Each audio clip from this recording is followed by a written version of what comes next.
So, 60 billion. That is just a massive number to even try and wrap your head around. Right. I mean, that is the number of digital messages being sent across the globe today. Yeah. Like, by the time you finish listening to this sentence, you've probably already missed a million of them. Oh, easily. Yeah. And if you add up all the, the texts, the emails, the push notifications, the algorithmic suggestions, the average person is now spending roughly 11 hours a day interacting with digital media. Which is basically half of your life. Literally.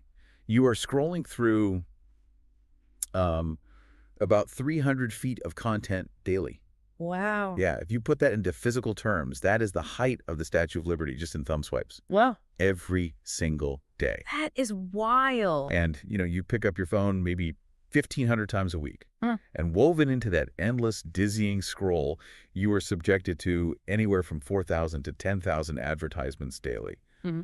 We are living in an unprecedented avalanche of noise right now. We really are. And it fundamentally changes the biology of how we consume information. How so? Like, literally changes our brains. Yeah, I mean, the sheer cognitive load that the human brain is processing right now is just staggering. We are not evolved to parse 10,000 competing demands for our attention before we even have dinner, Right, yeah, that makes sense. So as a result, the baseline for human attention hasn't just shrunk, it's actually structurally mutated. Like, look at the analytics platforms. Okay. Facebook, a few years ago, actually had to step back and completely redefine what constitutes a video view on their platform. Oh, right. What did they change it to? They moved the metric to just 3 seconds. Wait, 3 seconds. I mean, that feels almost like a clerical error. Yeah. 3 seconds is barely enough time to even, register the colors on the screen, let alone figure out the narrative of a video. It sounds totally absurd until you look at the physical and neurological mechanics of the modern thumb swipe. Okay, break that down for me. So the physical motion of scrolling takes a fraction of a second. Your optic nerve processes the image, categorizes it, and decides whether to keep moving in literally milliseconds. Wow, okay. So in that environment, if someone actually halts their thumb for 3 full seconds, they have made an active neurological decision to override their physical momentum. Oh, I see. So it's not an accident. Exactly. It's a massive demonstration of intent.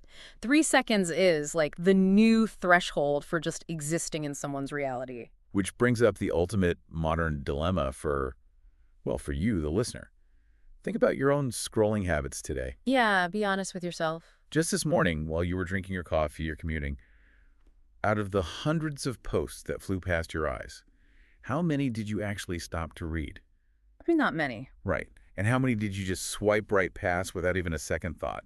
It's like, I always think of it like standing in the middle of Times Square with a megaphone. Oh, that's a good analogy. Yeah, you're trying to tell people about your brilliant new business or your incredible art or your perfect resume. But everyone else in Times Square also has a megaphone. And they're all screaming at the exact same time. Okay. Exactly. So how do you actually get someone to turn around and look at you? Because the math is brutal. Yeah. If you cannot stand out in exactly 3 seconds, you do not exist. You are entirely invisible. And that terrifying reality is exactly the problem we are diving into today. We are breaking down the frameworks from a communication strategist named Brendan Kane. Right, the guy who wrote Hook Point. Yes. Specifically, we're looking at his methodology for capturing micro-attention in this specific cultural moment. Kane's premise is that brilliant people are losing out to mediocre people simply because the mediocre people know how to stop the scroll. And Kane isn't just a theorist, right? He's a practitioner who built his entire career on this specific methodology. Totally. The guy built a social following of 1 million people in 30 days. 1 million in 30 days. That's insane. It is. And he didn't do it because he wanted to be an influencer. He did it as a clinical test to prove that his frameworks could literally manufacture attention on demand. Right. And he's engineered digital strategy for huge names, right? Like MTV, Vice, Paramount Pictures, Taylor Swift. Yeah, massive accounts. But the reason we are doing this deep dive isn't to look at celebrity case studies. No, because that wouldn't apply to most of us. Right. Kane realized that this micro-attention shift is crushing everyday people.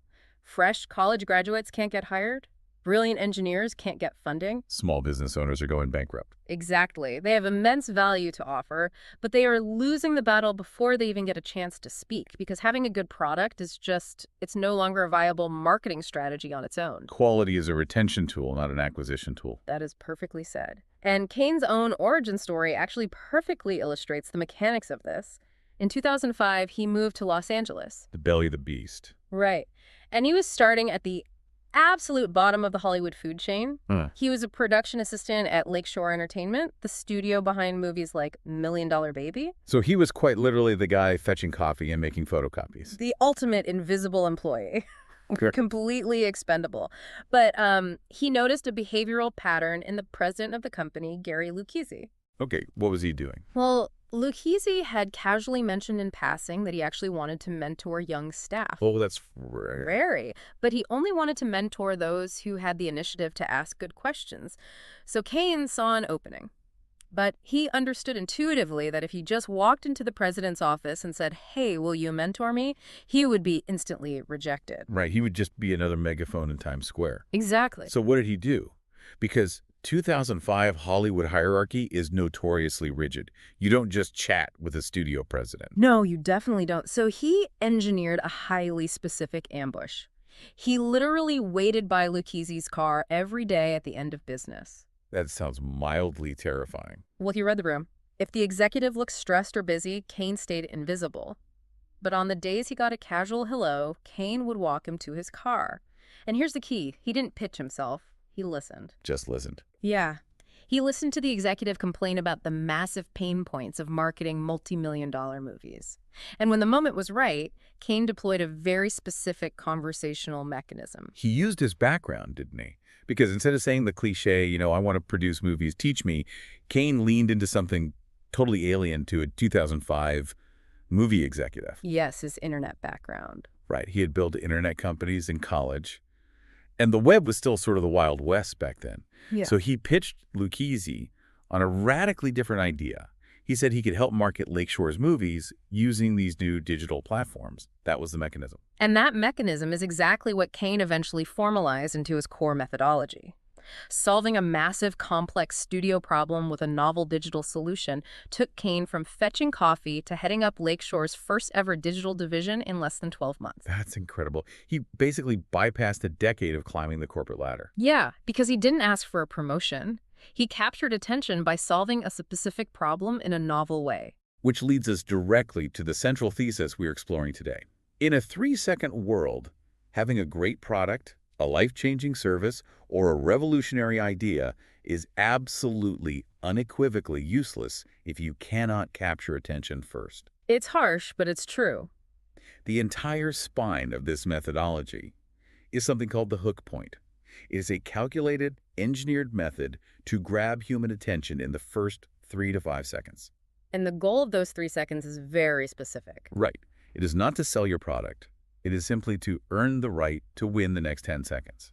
And if you win those 10, you earn the right to the next 30. Earning the right, that is the psychological shift that most people refuse to make. People feel entitled to attention because they believe their work is good. Oh, absolutely. They think, I spent 3 years writing this book. You should give me 30 minutes to explain it. But the consumer's brain does not care about your labor. You are not entitled to their cognitive load. I always think of it like the classic job application process, but, amplified. Think of the hook point as your cover letter and your actual product or service as your resume. That's a great way to look at it. Right, because if your cover letter starts with, to whom it may concern, I'm applying for the job, it is boring, it is dense, and it is indistinguishable from the other 500 cover letters in the stack. Yeah, nobody is ever going to look at your resume, even if you have a PhD from Harvard. It goes straight in the trash. Exactly. The hook point is the neon sticky note on the cover letter that forces the hiring manager to actually pause. And to engineer that sticky note, we really have to look at the anatomy of what a hook point actually is, because a lot of businesses conflate it with things they already have. Like what? Well, a hook point can be a piece of text, like a jarring phrase or a headline. It can be a deep insight. It can be a visual format, like a uniquely edited video. It can even be a bizarre personality trait. Yeah. But it is definitively not just your unique selling proposition. Right, your USP. Yeah, and it is not your corporate tagline either. Okay, let's break that down because those terms get thrown around in boardrooms constantly. Yeah. A USP is, well, it's the fundamental reason your business exists, right? It's the logical differentiator. Correct. The classic example in the book is Disney.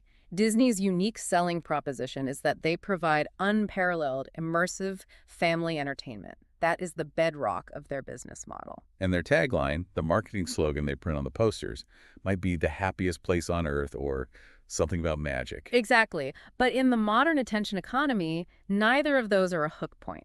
Family magic doesn't stop someone from swiping past an ad on Instagram. So what is Disney's hook point then? How does a behemoth like that actually stop the scroll? By building a literal billion-dollar, 14-acre Star Wars Galaxy's Edge theme park, or by having a terrifyingly realistic, walking, roaring animatronic dinosaur just roam the park. The hook point is the specific, dramatic, tangible manifestation of their USP. It's the tip of the spear. Okay, I see. Nike is another brilliant case study here. Nike's tagline is globally recognized. Just do it. Yeah, everybody knows it. Right. And their USP is that they engineer elite athletic performance gear. But when Nike wants to dominate the global news cycle for a week, they don't buy billboard space to say, our shoes have good arch support. No, no one cares about arch support in a headline. Right. Their hook points are deeply controversial or culturally seismic moves. It's sponsoring Colin Kaepernick when no one else would. Or, looking at the product side, it's the Vaporfly running shoe. Oh man, the Vaporfly is an absolute masterclass in product as hook. It really is. For those who aren't runners, Nike designed a shoe with a carbon fiber plate that physically returns energy to the runner. It essentially acts like a microscopic springboard. Which is wild. Yeah, studies showed it made elite marathoners roughly 4% more efficient. Now, Nike could have marketed it as, the most efficient shoe we've ever made. That's a USP. Exactly. But instead, the narrative became, this shoe is so technologically advanced, it might be banned from the Olympics for giving athletes an unfair biological advantage. The threat of an Olympic ban is the hook point. Yes. You cannot scroll past the idea of an illegal shoe. But this naturally raises a massive red flag. When we talk about engineering controversy or focusing on the most dramatic element, the line between a hook point and clickbait seems, incredibly thin. Very thin. And this is a distinction that makes or breaks modern brands. Clickbait is basically a dirty word. It implies trickery. So how do we actually separate the two? Well, clickbait operates on a psychological bait and switch. It captures attention by making an exaggerated promise, but it lacks the substance to fulfill that promise. Right, it tricks the brain's curiosity gap. Yeah, but the consequence of clickbait is a permanent destruction of trust. If you trick me into clicking a link by promising a scandal and the article is just a boring press release, you have my attention for 3 seconds, but you have earned my resentment forever. I will never click your links again. It's The Boy Who Cried Wolf, digital edition. Exactly. A true hook point, conversely, is an authentic entry point into a compelling story. It actually delivers on the promise. So the Vaporfly really did face intense scrutiny from the World Athletics body. Yes. And the Star Wars park really did cost $1 billion. A hook builds anticipation, but the subsequent 10 seconds must provide real value that justifies the interruption. So the practical takeaway for you listening right now, take a hard look at your current pitch, whether it's your website homepage, your resume, or even how you introduce yourself at a party. Are you just reciting your mission statement? Are you just saying, I am a reliable graphic designer? Right, because that's a USP. You have to audit your life or your business and find the most dramatic, specific, or culturally relevant aspect of your offering to lead with. Your mission statement is the building you want them to enter. The hook point is the flashing neon arrow in the street pointing at the door. And if you're struggling to find that neon arrow, that brings us to the second major framework, the art of subverting expectations. Oh, this is where the psychology gets so interesting to me. The best hooks don't just scream louder than the other megaphones in Times Square. No, they say something so profoundly weird or contradictory that the crowd goes silent just to figure out what they heard. They take commonly held beliefs and literally flip them upside down. It exploits a vulnerability in human neuroscience, doesn't it? It does. Our brains are hardwired for pattern recognition. From an evolutionary standpoint, processing new information requires a massive amount of caloric energy, so the brain creates shortcuts. Okay, so when we see something familiar like a standard car commercial, a typical motivational quote, a standard resume format, the brain recognizes the pattern, labeled it safe and known, and immediately glosses over it to conserve energy. Precisely. It's like driving home from work. Sometimes you pull into your driveway and you can't even remember the last 10 minutes of the drive. Because your brain was just running on autopilot. Yes, it knows the pattern of the road. That autopilot is what causes the thumb to keep swiping. But when you present a familiar concept in an alien, contradictory, or deeply unexpected way, the brain's pattern recognition software just crashes. It encounters an anomaly. Right. And the neurological response to an anomaly is to freeze and allocate conscious attention to figure out if it's a threat or an opportunity. You are forcing cognitive strain. The author, Brendan Kane, does this to his own audience all the time.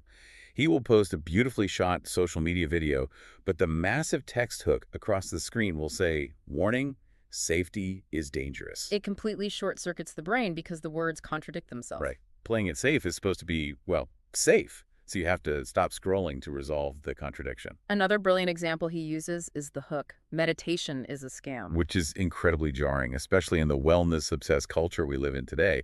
And what's fascinating is that Kane isn't anti-meditation at all. He actually meditates daily and has for a decade. He deeply believes in it. So why say it's a scam? Is that clickbait? No, because he delivers on the premise in the very next breath.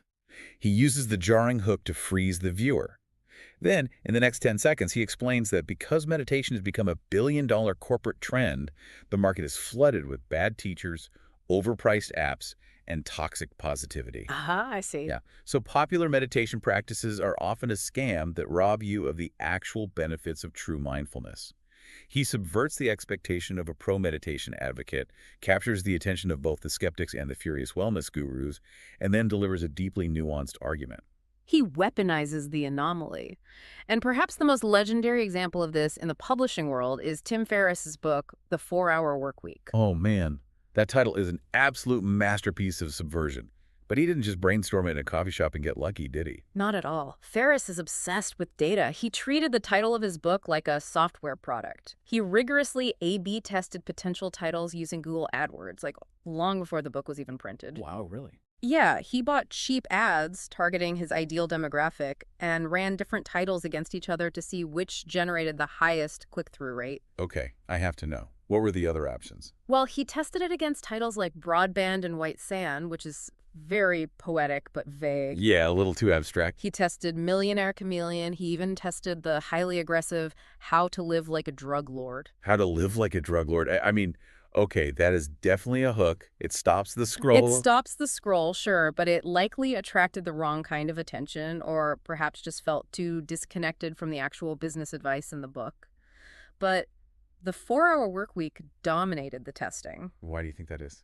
Because it perfectly subverts the agonizing, universally accepted expectation of the standard 40-hour corporate grind.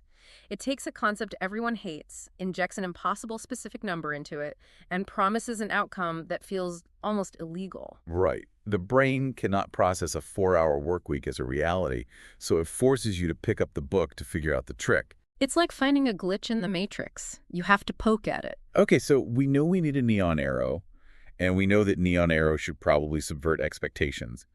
But how does a normal person actually sit down and create one? It can't just be waiting for a lightning bolt of inspiration while you're in the shower. It absolutely is not. Relying on inspiration is a fast track to obscurity. This brings us to the third framework, the 5-step process to creating a hook point. Oh. This is a deliberate, grueling, mechanical assembly line for ideas. Walk us through the assembly line. Step 1. Step 1 is pure observation. You study what already works. You don't guess. You gather data. You go to a newsstand and look at magazine covers. What words are in bold? What colors are they using? Yeah, analyzing everything. Yeah, you look at YouTube thumbnails that have 10 million views. You look at the highest converting digital ads in your industry. You basically build a library of proven winners and dissect their anatomy. Okay, so you reverse engineer success. Step 2. Step 2 is the autopsy. You study what doesn't work. You read brutal 1-star Yelp reviews to understand exactly what vocabulary angry customers use to describe failure. Oh, that's smart. Yeah. You study ad campaigns that burned millions of dollars and generated 0 sales. You diagnose the exact moment the audience lost interest. I love that. Learning from other people's very expensive mistakes. Now, step 3 is where it gets real. This is the creation phase. But the methodology here is pretty brutal, right? You don't just write down 3 ideas and pick the best one. No, you mock up your ideas visually. If you are testing a hook, you literally design a fake magazine cover or a fake Facebook ad with your hook on it, because words hit differently when they are formatted visually. But the critical constraint here is volume. Volume. How much volume are we talking? You must generate 50 to 100 different hooks for a single product. Okay, let me push back on that, because that sounds like absolute torture. Who has the time or the mental endurance to write 100 different ways to say, buy my coffee mug? Wouldn't the quality just fall off a cliff after idea number 20? The initial drop in quality is the entire point of the exercise. Wait, really? Yeah, let's look at the psychology of brainstorming.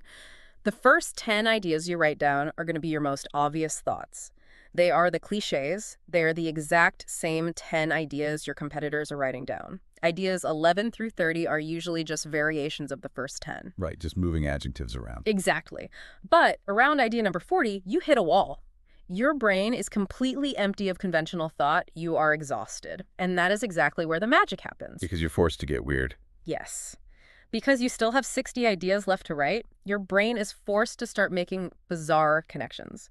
It starts looking at the product from absurd angles. You stop trying to sound professional and you start trying to sound interesting. The truly subverted expectations, the hooks that actually shatter pattern recognition, almost always emerge in the last 20 ideas.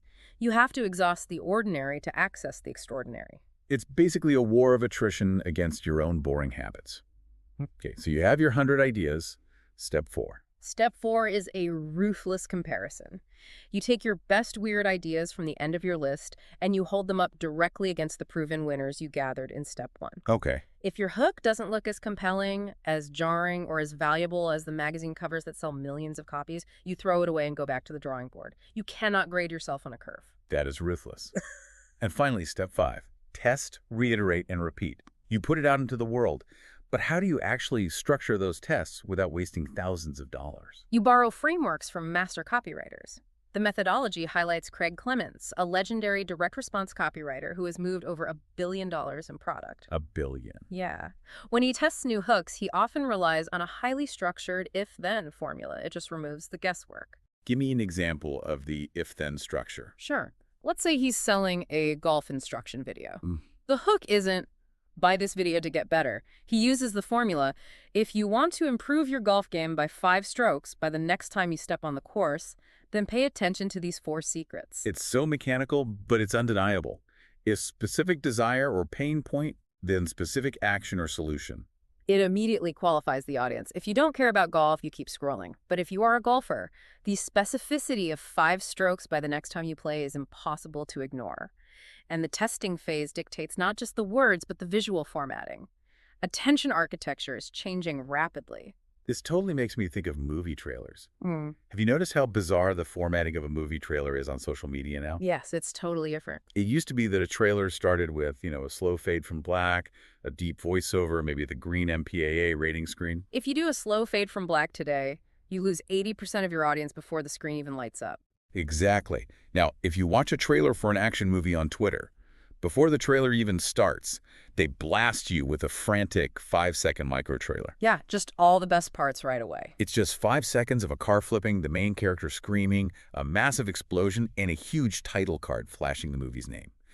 It's pure sensory overload. Mm-hmm. And then the green rating screen pops up, and the actual 2-minute trailer begins.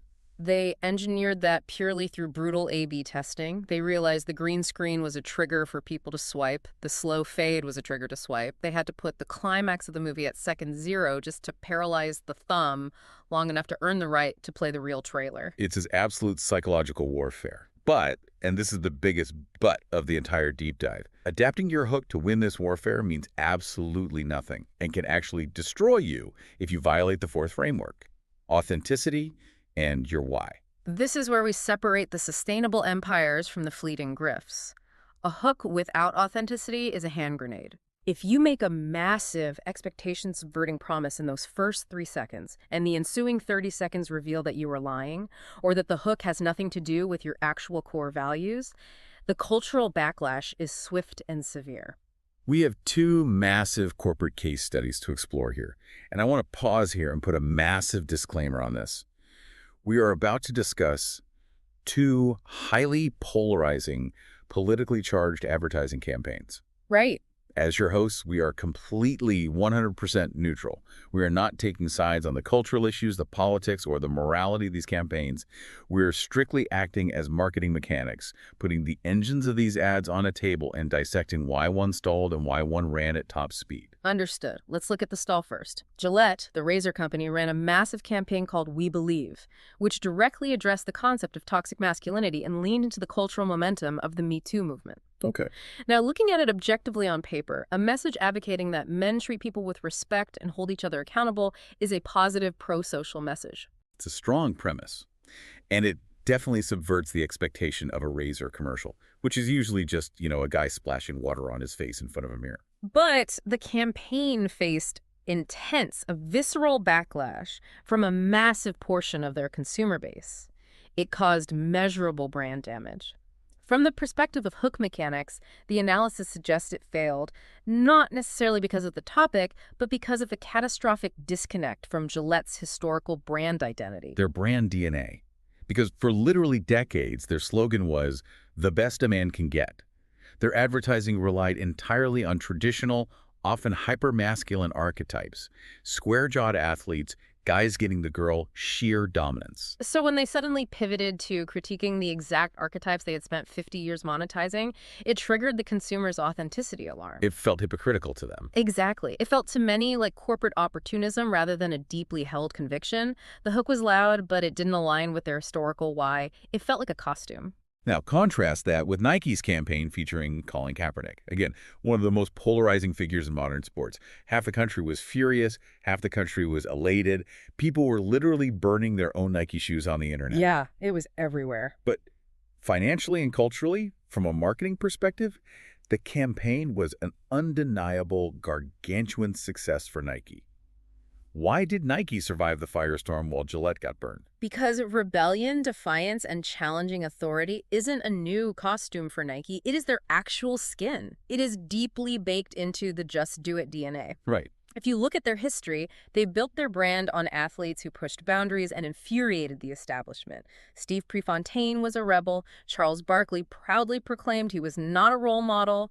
Michael Jordan famously wore banned shoes and let the NBA fine him every game while Nike paid the bill. Oh, right. The banned Air Jordans. It's the exact same playbook. So when they put Kaepernick on a billboard with the quote, "Believe in something, even if it means sacrificing everything," it was a massive hook. It was shocking. But to the core Nike consumer, it felt completely undeniably authentic to the brand's history of standing behind rebellious athletes. The authenticity provided the armor against the backlash. But what happens when the hook is perfectly engineered, the story seems deeply authentic, the founder is utterly convincing, but the actual product inside the box is a complete mirage? That brings us to the ultimate cautionary tale, the dark side of the hook point. Elizabeth Holmes and Theranos. It is the most fascinating application of these frameworks, basically weaponized for deception. But Elizabeth Holmes did not just have a good pitch, she engineered one of the most flawless hook points in the history of Silicon Valley. Let's break down her hook because it wasn't just, hey, we have a new blood test. It was perfectly designed to bypass the critical thinking of seasoned billionaires. Her hook was the promise of running hundreds of complex medical tests from a single, painless drop of blood taken from a finger prick. Let's analyze why that is so powerful. First, it completely subverts the terrifying, painful, and expensive expectation of modern phlebotomy. The big needles, the vials of blood, the sterile hospitals. No one likes that. Exactly. Second, she packaged it in a deeply emotional, authentic-sounding why. She told stories of her uncle dying too young because he was afraid of needles and didn't get tested. And she visually reinforced the hook. She wore the black Steve Jobs turtleneck, adopting the physical avatar of a visionary genius, which triggered the pattern recognition of Silicon Valley investors. They saw the turtleneck, they heard the disruptive pitch, and their brains said, "This is the next Apple." She captured the attention of Henry Kissinger, George Shultz, incredibly smart, skeptical people. She became the youngest self-made female billionaire. The hook got her on the cover of Fortune and Forbes, but there was a fatal flaw in the architecture. The machine didn't work. The Edison machine was a complete fraud. They were secretly running the blood on standard Siemens machines and diluting the samples, giving people fake medical results. She was a master storyteller who lacked a functioning product. And this is the ironclad law of the attention economy. The hook point will get you in the door, it will get you the meeting, it will get you the millions of views. But authenticity, integrity, and actual tangible value are the only things that keep the door from hitting you on the way out. Or in Holmes's case, keep you out of federal prison. Exactly. You cannot hack the value delivery. Okay, so let's pivot to the positive application. Let's assume you aren't committing massive medical fraud. You have an incredible, authentic product. You've brainstormed your 100 ideas and you found a brilliant expectation-subverting hook. You put it out there, and someone stops scrolling. You've won the 3 seconds. What exactly do you do in second number 4? You have to speak their language, and this is the fifth major framework, storytelling and the process communication model, or PCM. I am obsessed with this model. It is incredibly powerful because it addresses the single biggest failure point in human communication. As humans, we inherently, unconsciously default to communicating in the way we prefer to receive information. Which makes sense, but it's a trap. A huge trap. If I am a highly logical person, I assume you read spreadsheets and data. If I'm an emotional person, I assume you want a heartfelt story. But if I pitch data to an emotional person, the connection dies instantly. The sources outline this PCM framework, which isn't just some internet marketing theory. This is clinical psychology. This is the model NASA used to select astronauts to ensure they wouldn't kill each other in a tiny capsule. Wow. It's the model Pixar uses to ensure their movie characters have distinct, resonant personalities. PCM dictates that human personality is not a single monolith. We're like a 6-story building, and each floor represents a different psychological type. We all have all 6 floors, but we usually spend most of our time living on 1 or 2 dominant floors. Let's walk through the 6 types, because recognizing these in yourself and others is essentially a superpower. First, you have the thinkers. Their psychological currency is logic, data, and facts. They want to know the specifications. Second, you have the persisters. Their currency is values, opinions, and beliefs. They care about what is right and wrong. Okay, third are the harmonizers. These are the empaths. They perceive the world through emotions, compassion, and relationships. They want to know how something feels. Fourth are the imaginers. Their currency is reflection and imagination. They need time to process and visualize. Fifth are the rebels. They respond to humor, spontaneity, and reaction. They hate rigid structure. And finally, the promoters. They are driven by action, charm, and directness. They want the bottom line fast. Now, the true masters of communication don't just figure out what type their audience is and speak only to that. Because if you were addressing a crowd of 1,000 people, all 6 types are in the room. If you only use logic, you lose the harmonizers and the rebels. The book highlights Bill Clinton as a generational master of this specific model. Regardless of your politics, analyzing Clinton's speech patterns reveals a deliberate weaving of all 6 vocabularies. In a single speech. In a single 2-minute answer at a town hall, he would cite a statistic for the thinkers, appeal to American values for the persisters, share an emotional anecdote about a struggling family for the harmonizers, crack a self-deprecating joke for the rebels, paint a picture of the future for the imaginers, and issue a call to action for the promoters. He was literally speaking 6 different languages at once. Which allowed him to capture nearly 100% of the room. Every single person felt like he was speaking directly to their specific soul. But let me push back a little here. It's one thing to weave that into a 45-minute keynote address. Yeah. But we are talking about a micro-attention world. How on earth do you cram 6 psychological profiles into a single digital ad or quick pitch without it sounding like a chaotic Frankenstein's monster of a paragraph? It's a great question, and it requires careful layering. It shouldn't feel disjointed. It should feel like a comprehensive journey. The methodology provides a highly practical example of exactly how to write a single, short pitch for a car using the PCM model. It hits every floor of the building seamlessly. Let's role-play this. Yeah. Walk me through the paragraph, sentence by sentence, and identify who you are targeting. Okay. You open the paragraph targeting the thinkers, leading with undeniable logic. This new car model gets 50 miles per gallon, which is the highest efficiency rate in its entire class. Boom. The thinker's hooked. Data acquired. Next sentence, you pivot to the persisters, hitting their values. Because of that efficiency, we deeply believe this car provides more fundamental value to our customers for their hard-earned money. I see it. You translated the data into a moral stance on value. What's next? Now you soften it for the harmonizers, bringing in the sensory emotion. And beyond the value, it just feels so good inside, the interior looks beautiful, and you're going to be incredibly comfortable driving your family in it. Now we have feelings. Yeah. What about the imaginers? They need to visualize. You literally ask them to. Just take a moment and think of a car that seamlessly does all of this for you every day. Okay, we've got 4 down. How do you grab the promoters? They just want the win. You give them the declarative bottom line. Bottom line, it is unequivocally the best car on the market right now. And finally, the rebels. Yeah. How do you pitch a car to someone who hates being pitched? Use a little cheeky reaction. Plus, all your friends are finally going to want to hang out with you because this car is just awesome. That is a masterclass. It doesn't sound like a Frankenstein monster at all. It sounds like an incredibly persuasive, well-rounded pitch. You aren't changing the physical car. You aren't lying. You are just refracting the reality of the car through a prism. So every single personality type sees the specific color of light they are most attracted to. The practical takeaway is a demand for deep self-awareness. You must stop pitching in the language you prefer. If you are a highly logical thinker and you are trying to close a deal with a client who is clearly a harmonizer, you can show them 50 pages of ROI spreadsheets and they will still say no. Because you didn't connect with them emotionally, you didn't make them feel safe, you have to adapt your vocabulary to their psychological currency. Which transitions us beautifully to the 6th and final major framework, the value approach. And this one might be the hardest pill to swallow for traditional business owners.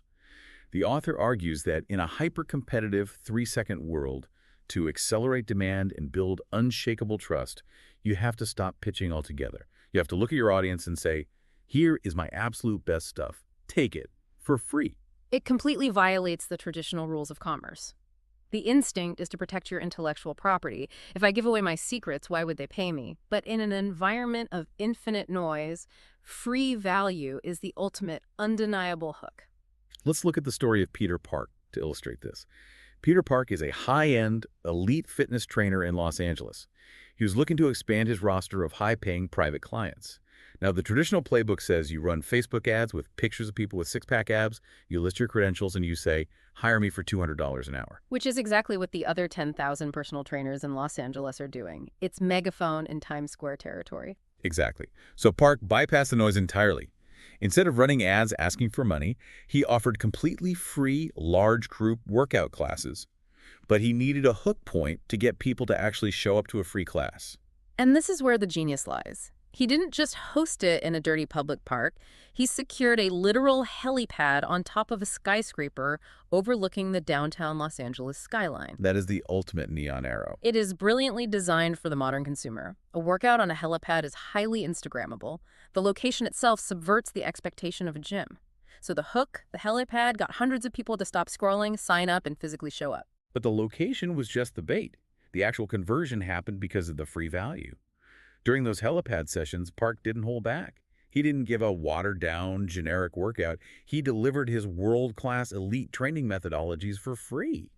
He proved his expertise not by telling them he was good, but by letting them experience his greatness with zero financial risk. And the result, a significant percentage of those attendees realized, wow, this guy is incredible. If his free class is this good, I need to hire him privately. The free value did the selling. He never had to utter a pitch. Another phenomenal execution of the strategy comes from Michael Bruce, known as the sleep doctor. He is a clinical psychologist who specializes in sleep disorders. And sleep is a massive industry. So everyone is exhausted. So how does he stand out among the millions of sleep apps and mattress commercials?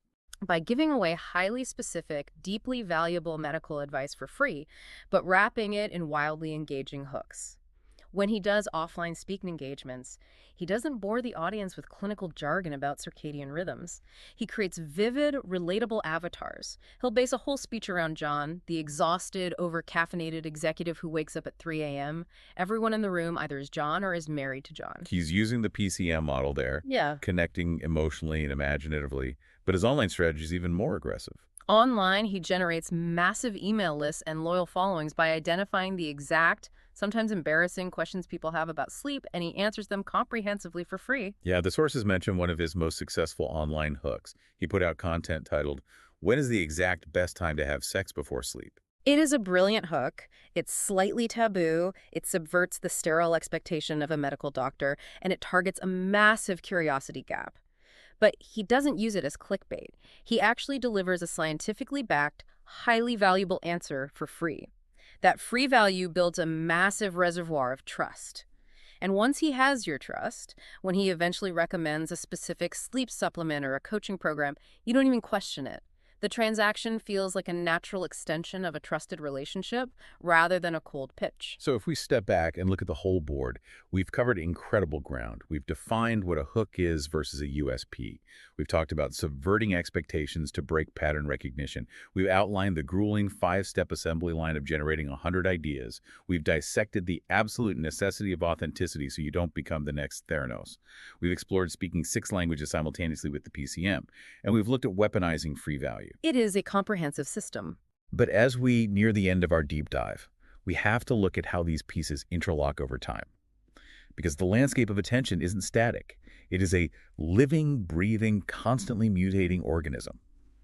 What happens when your brilliant hook, stops working? This brings us to the underlying logic of the entire methodology, which operates on a very clear timeline. First, you capture attention with the hook. Second, you hold it with an authentic story. Third, you prove your worth with immediate value. And fourth, that process leads to eventual scale. But the author introduces a critical, terrifying concept that threatens that scale. It is called hook fatigue. Hook fatigue. It sounds like a medical condition. I kind of think of it like antibiotic resistance in bacteria. That is a remarkably accurate metaphor. Walk me through how you see that. Well, the first time humanity used penicillin, it was a miracle. It was a massive hook. It obliterated the bacteria because the bacteria had never seen anything like it. Its pattern recognition failed. But bacteria reproduce and mutate quickly. Over time, they adapted to the penicillin. The drug lost its power. The bacteria developed resistance. Now, if you use standard penicillin on a superbug, it does absolutely nothing. The medical community has to constantly invent entirely new classes of antibiotics just to achieve the exact same baseline result. That is exactly what happens in the digital ecosystem. A successful hook is a miracle cure for obscurity. But the moment it succeeds, two things happen. The consumer gets used to it, and your competitors steal it. The ecosystem builds resistance to your hook. The ultimate example of this in the modern business era is Tonemes shoes. Blake Mykowski's launch of Tonemes was revolutionary. He didn't just sell a canvas shoe, he engineered a world-stopping hook, the one-for-one model. You buy a pair of shoes for $50, and we give a new pair of shoes to a child in need in a developing country. It was brilliant. It subverted the expectation of corporate greed. It hit the persisters' values and the harmonizers' emotions perfectly. It drove 2MS to a valuation of hundreds of millions of dollars almost overnight. It was the perfect hook. But it was so perfect that the ecosystem adapted. Warby Parker started doing one-for-one with eyeglasses. State Bags did it with backpacks. Bombas did it with socks. Suddenly, every direct-to-consumer brand on Instagram had a one-for-one charitable component. The penicillin stopped working. Exactly. It became the industry standard. And by definition, an industry standard cannot be a hook point. It no longer subverts expectations. It is the expectation. If you launch a one-for-one brand today, no one stops scrolling. Netflix lived through this exact same evolutionary war. They are the ultimate case study in fighting hook fatigue. When they launched, they were David fighting the Goliath of blockbuster video. Their initial hook was pristine. We mail DVDs directly to your door, and we charge absolutely no late fees. It subverted the most painful part of the blockbuster experience, the drive to the store and the punitive late fees. That hook assassinated Blockbuster. But then internet speeds caught up. Mailing DVDs wasn't a hook anymore. It was a hassle. So they evolved. They created a new antibiotic. The new hook was watch thousands of movies instantly online. Streaming was a revelation. But fast forward to today, look at your TV. You have Hulu, Disney+, Amazon Prime, Max, Paramount, Peacock. Everyone streams. Streaming is the baseline expectation of television. It is no longer a hook. So what did Netflix do? They evolved again. Now, their hook isn't the technology of delivery, it's the exclusivity of the product. They spend $20 billion a year on original content. Their hook is Stranger Things or Squid Game. The hook is, if you want to be part of the cultural conversation at the water cooler tomorrow, you have to subscribe to us, because you can't see this anywhere else. If we extrapolate this reality, Brendan Kane's underlying worldview is fundamentally Darwinian. Adapt or die. You cannot rest on a single successful hook, no matter how much money it makes you today. The text cites an advertising executive named Ernest Lupinacci, who talks about the necessity of finding a Moneyball solution for your brand. Like the baseball movie. How does Moneyball apply to hook points? In this context, a Moneyball solution is the foundational core belief, the true DNA of your organization, which acts as an engine to continually generate new hook points as the old ones inevitably fatigue. It is the factory that produces the new antibiotics. Ah, I see. So it's not the hook itself, it's the philosophy behind the hook. Give me an example of a Moneyball solution. Look at Apple. Apple's Moneyball solution, their core DNA, is the philosophy to think different. They believe in challenging the status quo through beautiful, simple design. That core belief is the engine. The iPod was a hook generated by that engine, 1,000 songs in your pocket, but the iPod fatigued. Smartphones emerged. So the engine generated a new hook, the iPhone. When the iPhone became standard, the engine generated the Apple Watch. The specific products, the hooks, constantly evolve, but they are all born from the exact same Moneyball solution. FedEx is another great one. Their core belief, their Moneyball solution was, it absolutely positively has to be there overnight. That belief drove their initial hook of airborne logistics. But as UPS and Amazon caught up, that core belief drove new hooks, real-time package tracking, specialized medical logistics, Sunday delivery. The belief stays rigid, but the tactics remain fluid. It requires extreme vigilance. You have to treat your personal brand, your career, or your business like a major movie studio. You cannot just celebrate the release of your current movie. You have to be actively writing the script for the next one, shooting the trailer for the one after that, and scouting locations for the sequel. Okay, we have covered an absolute mountain of psychological and strategic ground today. Before we wrap up, we need to be very clear about who this methodology is actually for. Because obviously, if you are a chief marketing officer, a digital advertising executive, or a Fortune 500 CEO, you are going to devour this book. It is literally your playbook for survival. They will, and they must. But the author makes a very intentional point that the application of these frameworks is much, much broader than corporate marketing. This methodology is for the young adult who just graduated college with a mountain of debt, sending their resume into the black hole of online job portals, begging for a chance. How do they craft a hook that makes a hiring manager pause for 3 seconds instead of clicking next? It is for the brilliant freelance artist who is pouring their soul into their illustrations on Instagram, but getting 0 likes because the algorithm doesn't favor them.